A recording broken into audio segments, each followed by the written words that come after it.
La peau d'âne est aussi recherchée que les cornes de rhinocéros pour de prétendues vertus médicinales. En Afrique du Sud, les ânes, dont la population décline en raison du braconnage, sont placés sous haute protection contre le trafic vers la Chine. En cause, une mystérieuse substance appelée ijao, tirée de la gélatine de la peau de l'animal une fois bouillie. Servie sous forme de boisson ou avec des noix en guise d'apéritif, l'ijao était autrefois réservée aux empereurs, mais elle est de plus en plus demandée par la classe moyenne chinoise. Sans qu'aucun test scientifique ne le prouve, la médecine traditionnelle chinoise pense que ce remède miracle possède des propriétés proches de celles prêtées à la corne de rhinocéros, amélioration de la circulation sanguine, ralentissement du vieillesse, stimulation de la libido et la fertilité.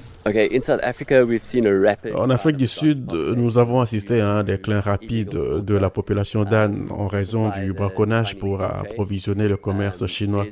On croit qu'en Chine, si vous mangez la peau de l'âne bouillie d'une certaine façon, a certains avantages pour la santé, très similaires à ce qu'ils croient des avantages pour la santé qui se trouvent dans la corne de rhinocéros.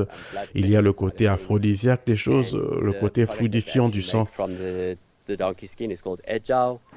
En Asie, le prix de l'ijao peut atteindre l'équivalent de 440 € le kilo. La Chine est le principal consommateur d'ânes avec un besoin de plus de 10 millions par an selon l'Organisation britannique de protection de l'espèce Donkey Sanctuary. Pékin, qui a vu sa population d'ânes diminuer de près de moitié ces dernières années, s'est tourné vers le continent africain, notamment l'Afrique du Sud, pour satisfaire sa demande et nourrir son marché de plusieurs millions d'euros.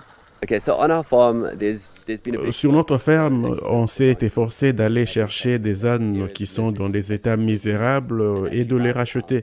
Et nous participons souvent à de nombreuses ventes aux enchères, qu'il s'agisse de ventes aux enchères en ligne ou physiques, pour surenrichir sur les acheteurs criminels qui alimentent le commerce de peau d'âne.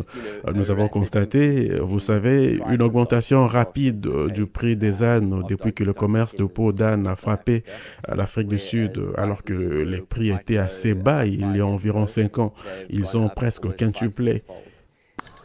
En 20 ans, l'Afrique du Sud a perdu plus de 30% de ses ânes, passant de 210 000 têtes en 1996 à 146 000 en 2019, selon une récente étude d'une université locale. Le même phénomène se produit dans d'autres pays africains comme le Kenya ou le Burkina Faso, faisant craindre aux défenseurs des animaux une extinction de l'espèce sur le continent d'ici seulement quelques années. En Afrique, les ânes sont plus utilisés dans l'agriculture ou les transports d'eau.